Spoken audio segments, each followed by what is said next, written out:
writing chemical formula. This lesson is very important for grade 10s and for grade 11s and 12s who are not familiar with writing chemical formula. For example, if you see the word or the words sodium chloride, do you know how to write the formula for sodium chloride or the formula for ammonium carbonate? That is what this lesson is all about. Grade 9s who are interested in going a little bit further with the chemistry section, you would also benefit from this lesson. So before we start, make sure that you know where the metals and the non-metals are on the periodic table. You must also make sure that you know the symbols for the commonly used elements from the periodic table. Please make sure that you have a periodic table with you before we carry on with the rest of this lesson. So if we look at the periodic table, there's a step which starts next to boron, and we go above aluminium, and we just keep making a step going down. To the left of the step are the metals, and to the right of the step are the non-metals, except for hydrogen. Hydrogen is also a non-metal. It's here in group 1 with the metals. So the groups on the periodic table are the columns going down. So here's group 1, group 2, group 3. I know these are 13, but we call it group 3. We're using the Roman numerals. Group 4, group 5, 6, group 7, group 8, which is the noble gases. Please make sure that you know the special names like the alkali metals, alkali earth metals, halogens, and noble gases. So 2 points, which are very important for this section. When non-metals, the elements from the right-hand side of the step, when non-metals bond to form a compound, we say that molecules are formed. The atoms in the molecule share electrons when their orbitals with unpaired electrons overlap. These molecules are more stable than when the atoms are separate from each other, and this is covalent bonding. So this lesson is not really about covalent bonding. However, I am going to discuss it a little bit, the covalently bonded formula. Then number 2, this is important for this lesson. When a metal bonds with a non-metal, electrons are transferred from the metal to the non-metal to form a positive ion, which we call a cation, and a negative ion, which we call anions. These oppositely charged ions attract each other. This is ionic bonding. So our lesson is going to be about the ionic bonding that results in formula for compounds. But before we look at how the ionic compound formulas are formed, I just want to go through a few of the common molecular formula. You need to know this list very well. Sulfuric acid and sulfurous acid are very similar in formula and in name. Nitric acid, hydrochloric acid. These are our 3 very strong acids. Water, you will all know, carbon monoxide, carbon dioxide, sulfur dioxide, ammonia, don't confuse it with the ammonium ion, ethanoic acid or acetic acid. I know it's a difficult, long formula, but please learn it. Then carbonic acid, phosphoric acid. These 3 acids are weak, as well as ethanoic acid is weak. Carbon tetrachloride as well. So it's not an acid, but you must know this formula as well. So learn this list, and then if your teacher gives you more, you can fill them in the blank spaces. A little bit more about molecules. There are 7 elements on the periodic table that occur as molecules when they are uncombined or unbonded. That means when they're not bonded to other elements. So if we have just hydrogen on its own, nitrogen, oxygen, etc., they occur as H2, N2, O2, F2, Cl2, Br2, and I2. So those 7 elements on the periodic table, I'm going to put crosses over them. So it's hydrogen. When hydrogen is unbonded, it occurs as H2. So does nitrogen, oxygen, fluorine, and now we go down in this group in the halogens. So we start at number 7, which is nitrogen. Its atomic number is 7, and you make a 7. So there's these 6 elements and hydrogen give you a total of 7. So these 7 elements, when they are unbonded, so when you use that formula in a chemical reaction, you will use it as I2, for example, or O2. Take note, they are only diatomic when they are uncombined. Then in grade 10 and 11, you must be able to draw the alpha diagram for each of these elements to indicate why they are more stable as diatomic molecules rather than individual elements. And I've done a teaching video on that. I will include the link in the notes below. Now we're starting with ionic bonding, which is positive ions bonded to negative ions. If we look at the periodic table, as I mentioned before, we've got our groups, group 1, group 2, group 3, 4, 5, 6, 7, and then group 8 or group 0. These following rules apply to those groups. So for example, group 1 elements, which are lithium, sodium, potassium, when they bond with a non-metal, they will become ions and they will have charges of +1 or 1+. So lithium, sodium, potassium will be +1. Remember, you need to know the symbols for all the elements that come up regularly, the commonly used ones. Group 2 elements, here we would work with beryllium, magnesium, calcium. They will get charges of 2+ when they bond to non-metal ions. Group 3 elements, here we will only really work with aluminium, becomes 3+. Group 4 elements, you will not have to give them charges. So I'm just going to make a cross here. We're not going to work with group 4 elements. They don't form ionic bonds.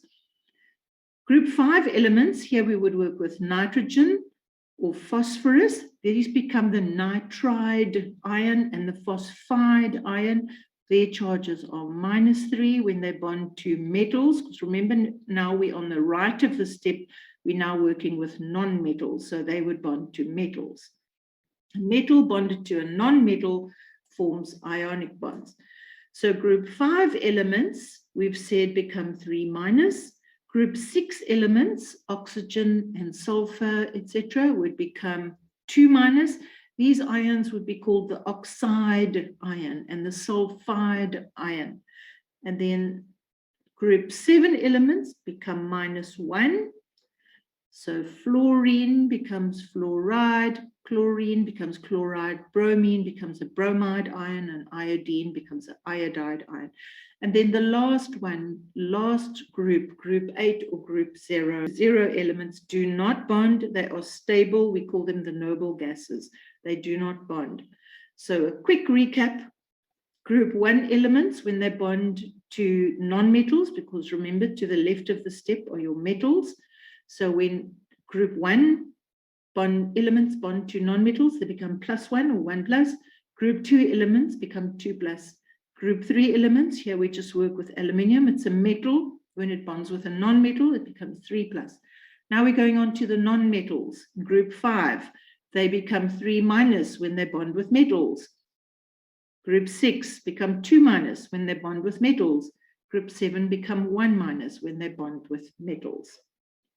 If we look at the pink block, these are the transition metals in the pink block. These elements can have different charges. For example, iron, Fe, can have a charge of 2+ or 3+.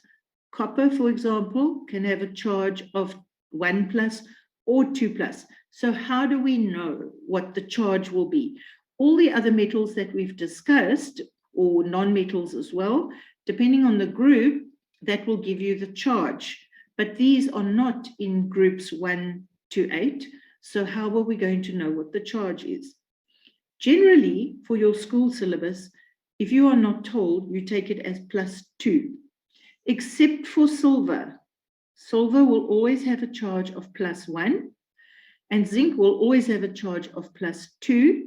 The rest, if you are not told, you take them as charges +2, but I'm going to show you how you will know if they don't tell you.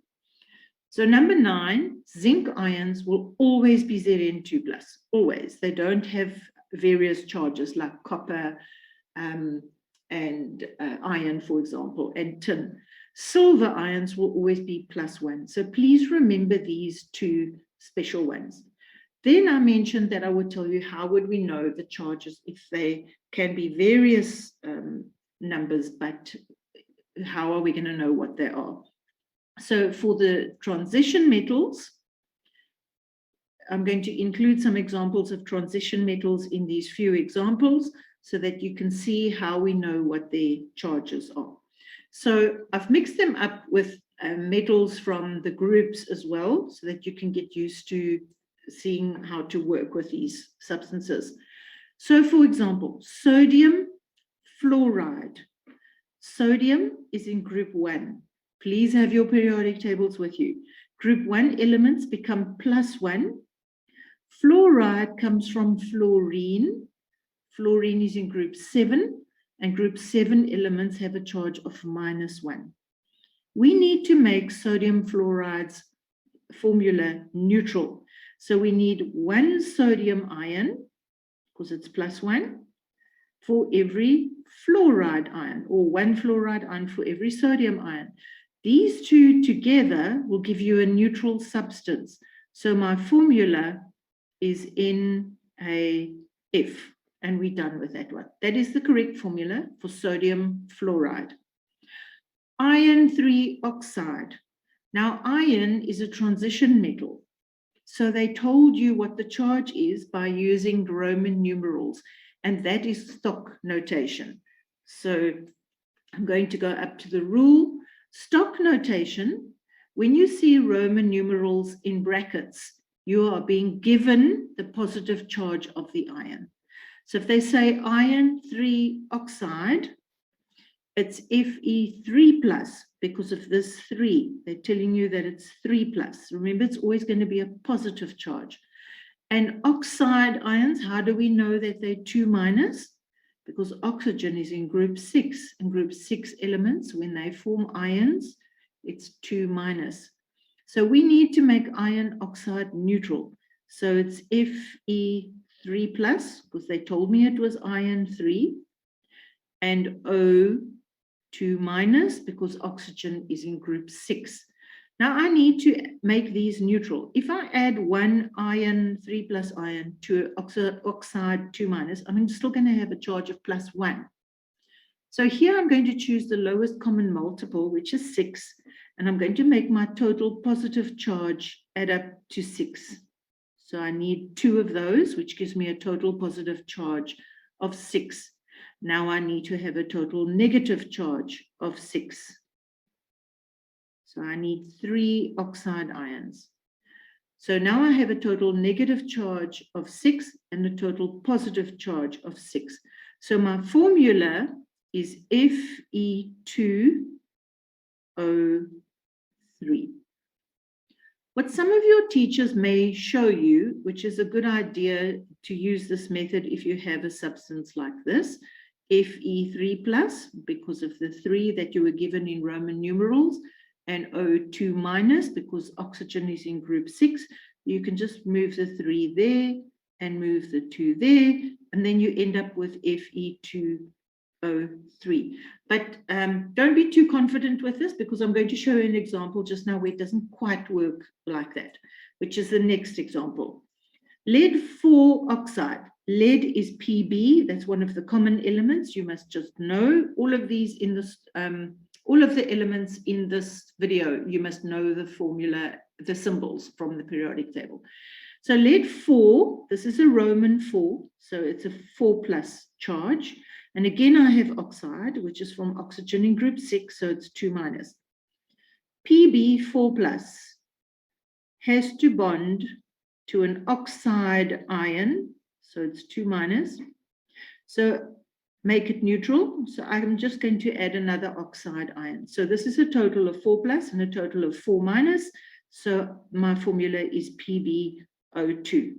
If we take Pb4+ and O2-, and I put the 4 there and the 2 there, I'm going to end up with Pb2O4. Then you must just remember you need to simplify it. It's PbO2. That means for every 1 lead, I need 2 oxides. So this is the formula which we see over here. So just be aware of that if you use this crossing method. Lithium sulfide. Lithium is in group 1, so the ionic charge is +1. Group 1 elements become +1. And sulfur is in group 6, so sulfide ions are 2-. How do we make this neutral? I need another positive ion. So I need 2 lithiums to have a total positive charge of +2 because the sulfide is 2-. So the formula is Li2S. That is lithium sulfide. Again, you could have moved the 1 there and the 2 there. Tin 2 bromide. Tin is Sn. Learn that. So here you are given, the stock notation is giving you the charge. So it's Sn for tin, 2+. Bromine is in group 7. The ions are called bromide when they bond and they have a charge. So it's Br-. So I need 2 bromides for every 1 tin 2+. So your formula is SnBr2. Aluminium nitride. Aluminium is in group 3 on the periodic table. So it's Al3+. It's a metal. It's on that step. Nitrogen is in group 5, and group 5 elements become ions with a 3 charge. So we could do the crossing, then we end up with Al3N3. So you can see it's 1-to-1. So the method that I use, like I have been doing here, I need 1 aluminium for every nitride. So the formula is Al. And you just leave it like that. This one you must realize if you're going to do the crossing method that you only need 1 aluminium for every nitride.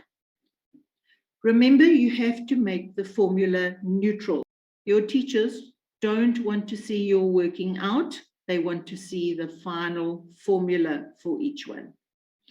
So remember stock notation. I use stock notation in 3 examples. Everywhere where you see a Roman numeral, that is stock notation. They're giving you the positive charge with Roman numbers. In grade 10, your stock notation will always be used for metals, but in grade 11 and 12, it can be used for non-metals as well. Now, this is the most important thing that I have to say about this section of work. You have to know the formula for the polyatomic ions. So I've gone through the basics of writing formula, but you are definitely going to come across these polyatomic ions in your formula in your chemistry for acids and bases, redox reactions, and your stoichiometry, which is chemical calculations. You have to know this list of formula. If your teachers or your textbooks don't have all of these are all the common ones. There are many more. This is the most challenging part for this section, and that is to learn the list of polyatomic ions. Poly means many. So many atoms are bonded together. They're actually covalent bonds to form ions, which means a group of atoms bonded together covalently to have a charge. So you can see they all have charges. The -1 charges are all down here in black. The -2 charges are in brown, 3 negative in green. And then there are 2 polyatomic ions that are +1. The ammonium ion and the hydronium ion are the only positively charged polyatomic ions. The hydronium ion can also be called oxonium. You have to learn these. You have to know them very well. You can learn them by making use of flashcards or put a list up at your desk and look at them often. I'm now going to look at a few examples that can be quite confusing. For example, if you see magnesium nitride, magnesium nitrate, or magnesium nitrite, what is the difference between these 3? Let's go to the top of this note.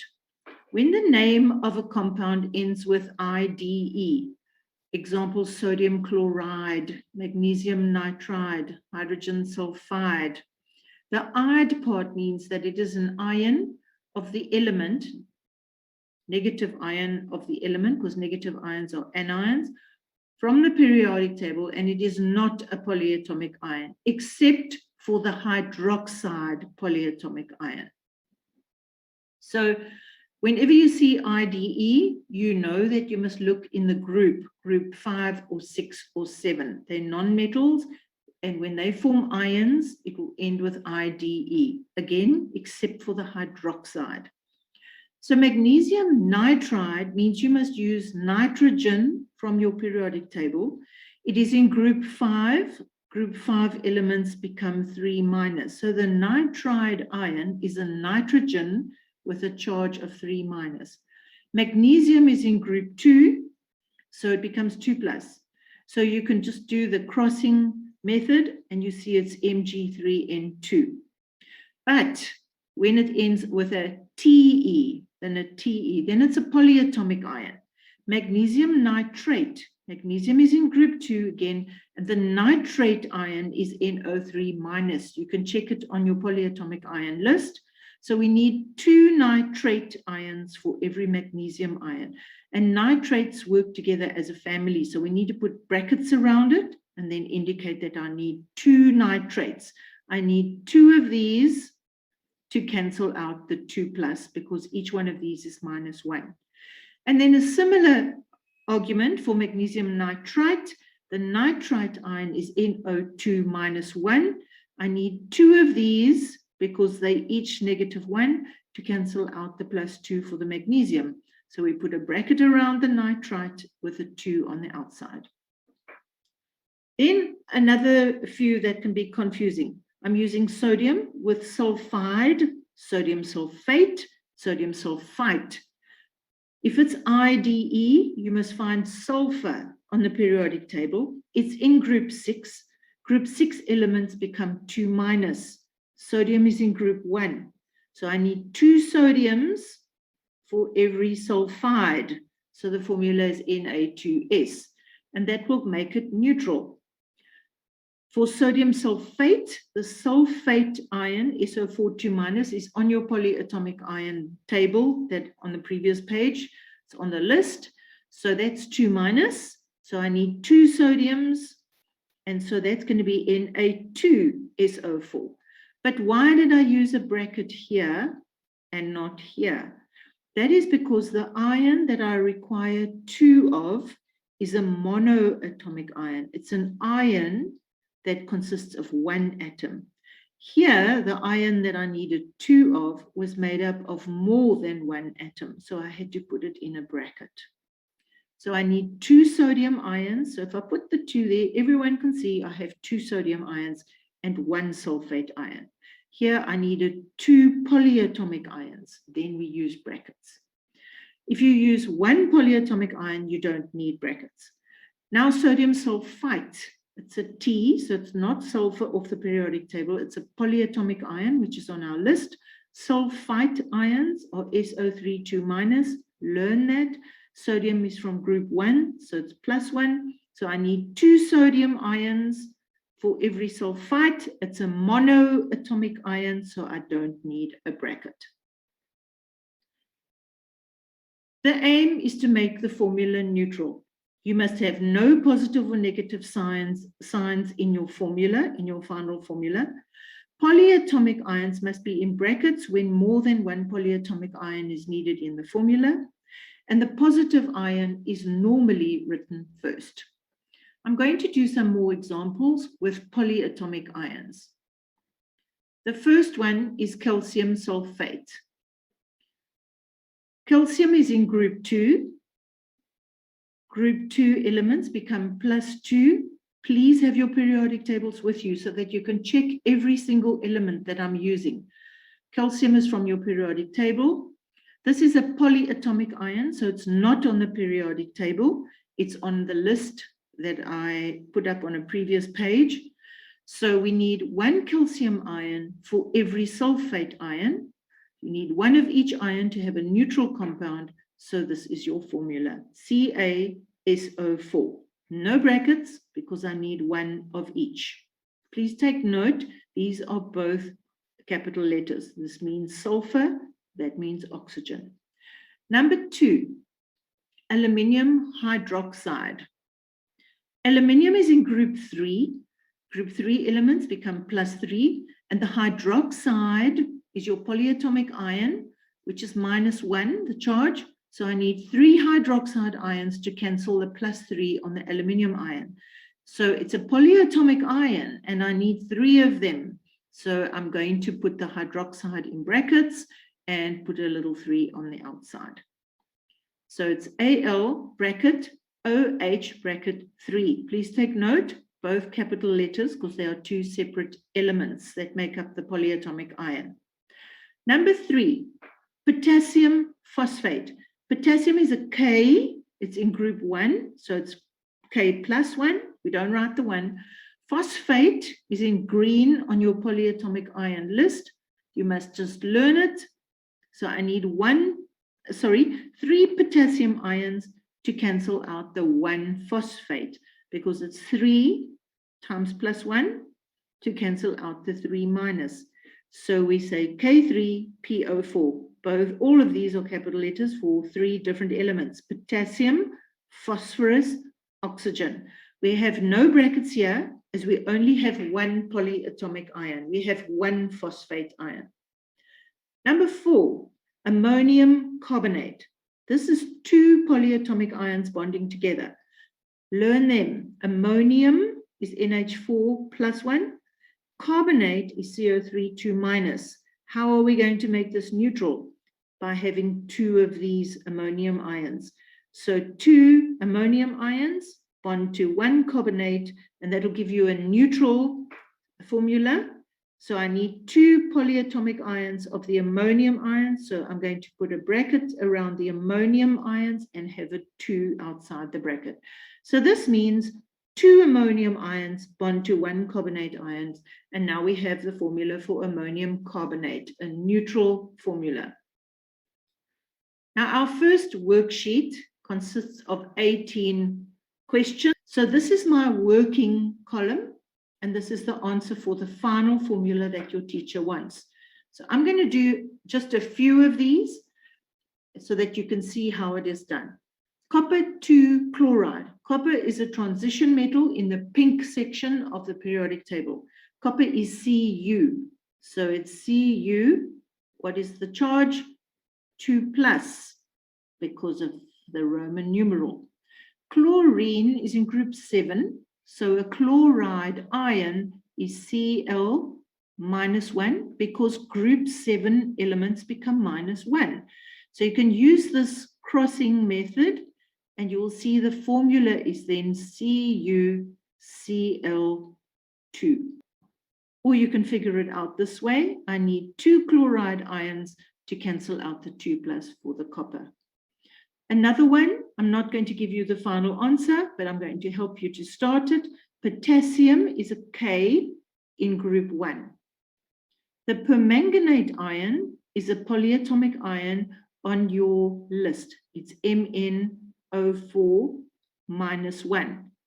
How do we get this to be a neutral formula? You always write the metal first. It's going to be KMnO4 with no charges. You need 1 of each, because this one is +1, that's -1.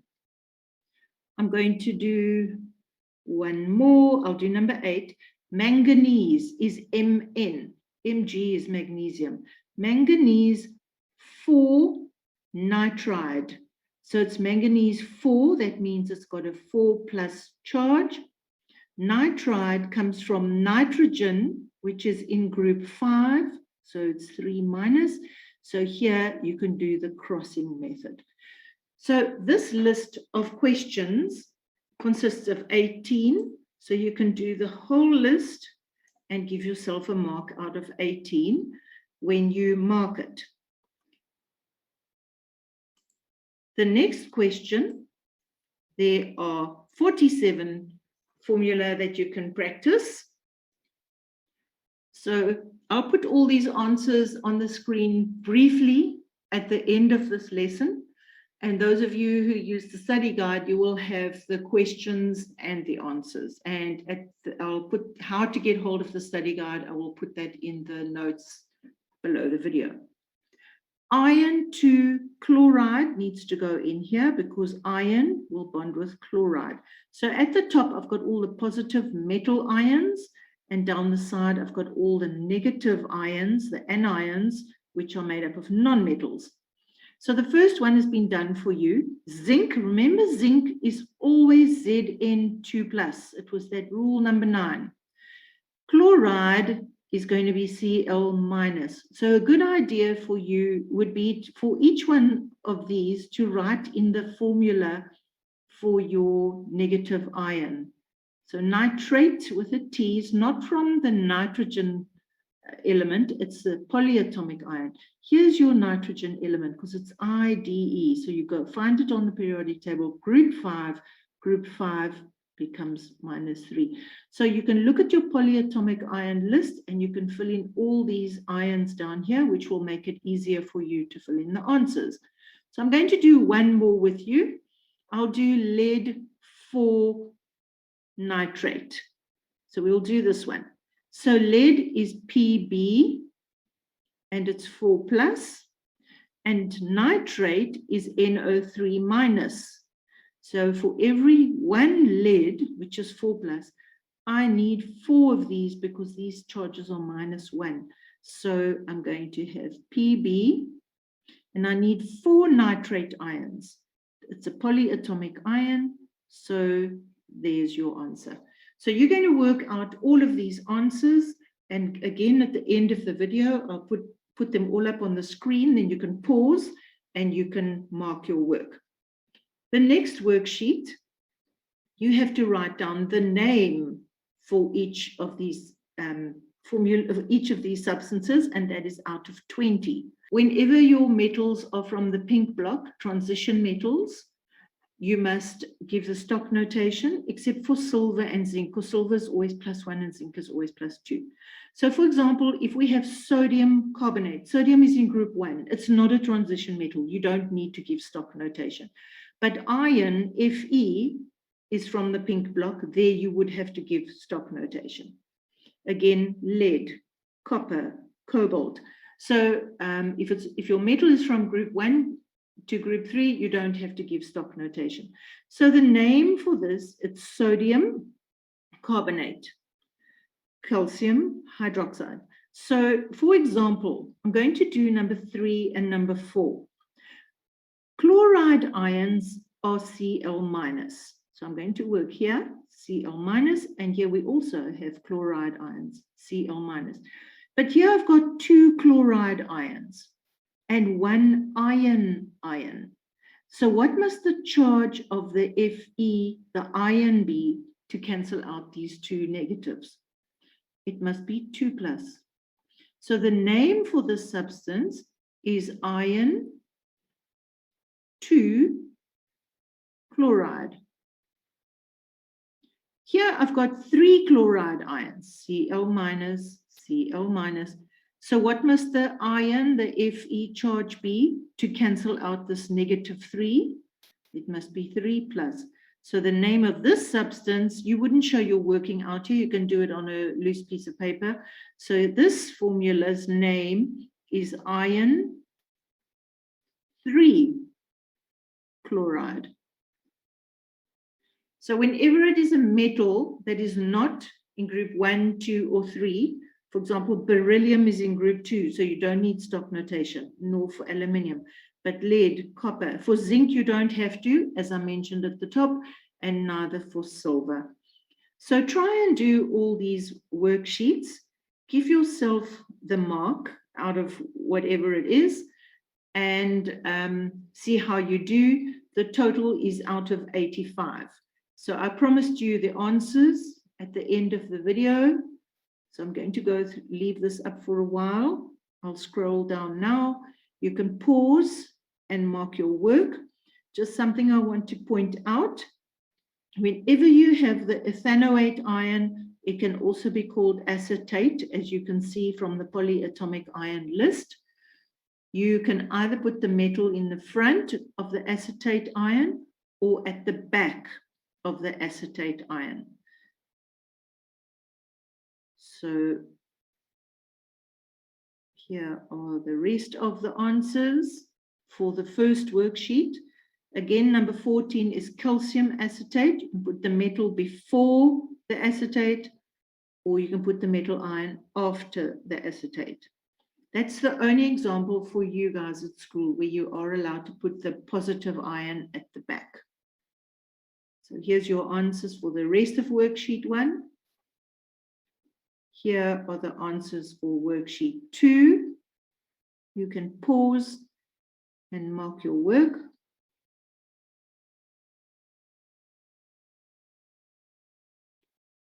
And the answers for worksheet 3, again, pause and mark your work out of 20.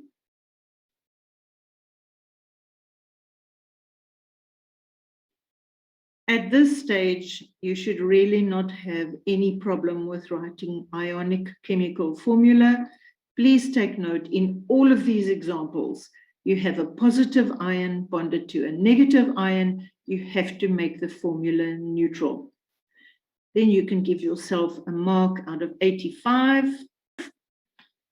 By now, you guys should have no problems with this work.